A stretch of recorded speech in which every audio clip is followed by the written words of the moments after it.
विश्वास, सर्पमणि, ऋष, धनुष और बहुत सारी बातें जो हैं वो अब निकल कर सामने आ रही है। बार बार घर में रिश्वा रिश्वा की आवाज़ सुनाई दे रही है गौरी को। तो आने वाला एपिसोड बहुत कमाल का होने वाला है। एक ऋष धनुष जो है वो निकल कर सामने आया है और उसका संबंध गौरी से क्या है, ऋष धनुष का, सर्पमणि का, ये सारी चीज़ें गौरी के हेल्प के लिए ही बनाई गई है और इन्हीं की मदद से गौरी जो है वो अपनी शक्तियाँ पा लेगी और आने वाले समय में वो डायन का खात्मा भी करेगी। तो घर के अंदर एक धनुष भी रखा है जिसके बारे में आज तक बहुत से लोगों को पता ही नहीं है। तो कहानी जो है वो यहाँ से शुरू होती है कि जो ग्रहण वगैरह लगा था वो बस ख़त्म ही होने वाला है और गौरी भड़क पड़ती है विहान पर कि मैंने मना किया था कि इस मूर्ति पर वार मत करना। देखो आपने क्या किया, आपने डायन को जिंदा कर दिया है।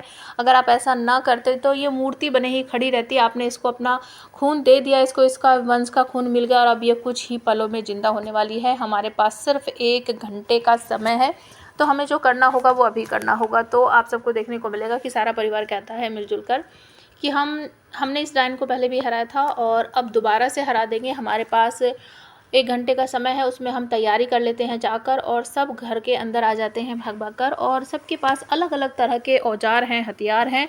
सभी ने अपने अपने कमरे में या जहाँ भी वो बैठते हैं वहाँ पर उन्होंने छुपा रखे हैं। तो वो सारे के सारे हथियार जो हैं वो निकाल लेते हैं जो कि उन्हें प्रथम वंशियों ने या रीवा वंशियों ने दिए थे और वो एक तरह के जादुई हथियार हैं। तो सभी के पास अलग अलग तरह के हथियार हैं।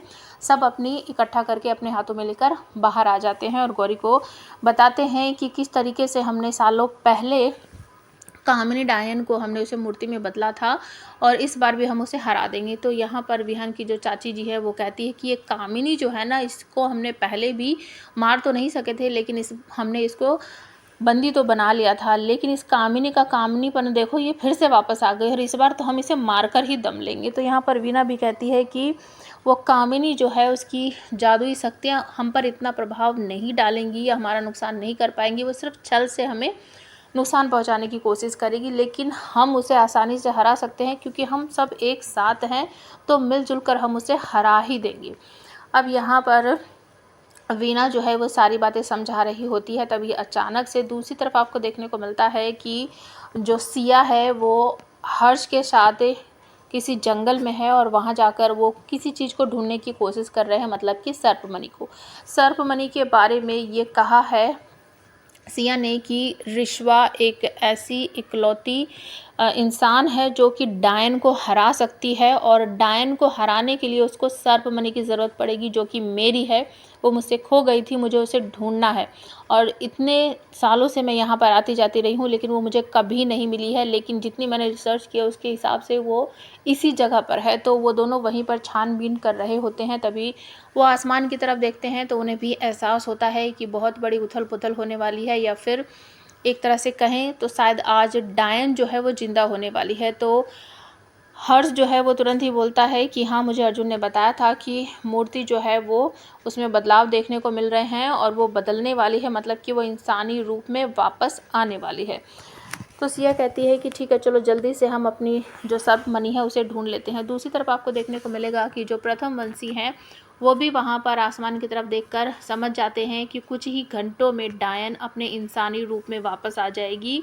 और यहीं पर जो विहान की ताई जी है उसको प्रथम वंशियों के द्वारा एक सूचना मिलती है कि एक ऋष धनुष है जिसके द्वारा, जिसकी हेल्प से डायन को ख़त्म किया जा सकता है और उस ऋष धनुष को उठाने वाला एक ही, मतलब कि सिर्फ एक ही इंसान जो उसे उठा सकता है और वो इंसान जो है पहले से ही तय है कि कौन उसे उठा सकता है।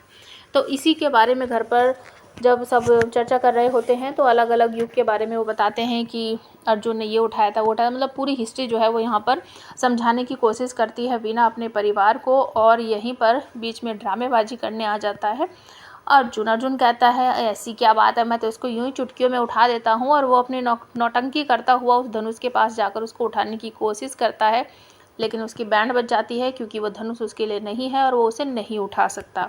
तो वो ड्रामे करता हुआ बाहर आ जाता है उस कमरे से इससे पहले आपको देखने को मिलेगा कि जब गौरी खड़ी रहती है सारे परिवार के सामने बातचीत करती रहती है, तो उसके कानों में फिर से वही आवाज़ आती है, रिश्वा रिश्वा। वो ये वर्ड जो है वो किसी को बोल नहीं पा रही है और ना ही इस बारे में बता पा रही है, क्योंकि अभी भी उसे ऐसा लग रहा है कि इस घर में बहुत सारे राज हैं और बहुत से लोग आज भी मुझ पर यकीन नहीं करते हैं। तो सबसे पहले वो तो दरवाज़ा जो है जिसके पीछे वो धनुष रखा है वो उसी को दिखाई देता है, मतलब कि गौरी को दिखाई देता है। तो यहीं पर वीणा जो है वो दरवाज़ा खोलती है और ये सब कुछ होता है। उसके बाद आप सबको देखने को मिलेगा कि जो चाचा जी हैं वो एक बार कहते हैं कि मुझे भी बहुत बार इसको उठाने का मन किया और एक बार जोश भी आ गया था, मैंने इसको उठाने की कोशिश की, लेकिन ये मुझसे हिला तक नहीं है। तो मुझे तो ऐसा लगता है कि भाई जिसके लिए इसको बनाया गया है ना, इसे वही उठाएगा और मैं बिल्कुल भी नहीं उठा पाऊँगा। तो ऐसा जो है विहान सुन लेता है। तो विहान को ऐसा लगता है कि गौरी बहुत सी ऐसी चीज़ें हैं जो वो आसानी से कर देती है, तो हो सकता है कि शायद गौरी इसको उठा सके। तो वो कहता है कि गौरी प्लीज़ तुम एक बार इसे उठा कर देखो, क्या तुम इसे उठा पाओगी। तो गौरी धीरे धीरे करके उसके पास जाती है और जैसे कि हम सब हिंदू धर्म में होता है कि नमस्कार करते हैं किसी पवित्र चीज़ को उठाने से पहले, वैसे ही वो करती है और उसको उठाने की कोशिश करती है, लेकिन वो उसको हिला नहीं पाती, क्योंकि अभी गौरी की जो पावर है, रिश्वा की पावर जो है वो अभी पूरी तरह से जागृत नहीं हुई है।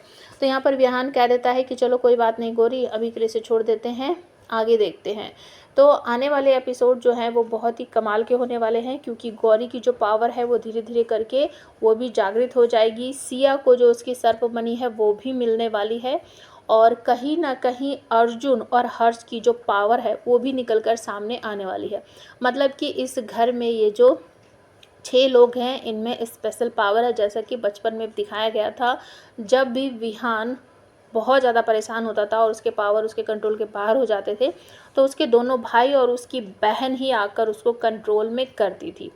तो आने वाले एपिसोड में आप सबको ये भी देखने को मिलेगा कि जो चारू है काफ़ी समय से नहीं दिखाई जा रही है, वो भी इसमें आएगी और जो सिया है उसके पावर उसकी सर्पमणि की वजह से फिर से जागृत हो जाएंगी और सबके पावर मिलकर आप सबको ये भी देखने को मिलेगा कि जो रिश्वा है वो उस धनुष को उठा लेगी। और आने वाले एपिसोड में आपको ये भी देखने को मिलेगा कि हो सकता है कि यहाँ पर डायन को वो खात्मा भी कर दे, लेकिन उससे पहले मुझे ऐसा लग रहा है कि कहानी में एक नया मोड़ आने वाला है, क्योंकि जब डायन जाग जाएगी या फिर वो इंसानी रूप में आ जाएगी तो वो अपना छल ज़रूर फैलाएगी। जैसा कि अभी कुछ दिन पहले एक नया प्रोमो शो किया गया था जिसमें दिखाया गया था कि गौरी जो है वो एक बुरा सा सपना देखती है कि विहान शादी कर रहा है, उसको ऐसा लगता है कि वो उसी से शादी कर रहा है, लेकिन उसके पीछे कोई दूसरी लड़की है। तो मुझे ऐसा लग रहा है कि ये कामिनी छल के द्वारा विहान और गौरी को अलग करेगी, जिसकी वजह से ताकि गौरी इस घर से चली जाए, रिश्वा इस घर से चली जाए और वो कभी भी बाण ना उठा सके और डायन को कभी भी ना मार सके। तो आप हमें कमेंट करके बताओ क्या सच में ऐसा होने वाला है या फिर ये एक बुरा सपना ही है गौरी का कि विहान किसी और से शादी कर लेगा और गौरी को इस घर से जाना पड़ेगा। तो प्लीज़ कमेंट करके हमें ज़रूर बताना। अगर हमारी इन्फॉर्मेशन अच्छी लगती हो तो फैमिली फ्रेंड के साथ शेयर ज़रूर कर देना, चैनल को सब्सक्राइब कर लेना, बेल आइकन को प्रेस कर देना और ये भी बताना कि इस शो में आपको सबसे अच्छा कैरेक्टर किसका लगता है, किसकी कॉमेडी अच्छी लगती है और किसकी एक्टिंग आपको अच्छी लगती है।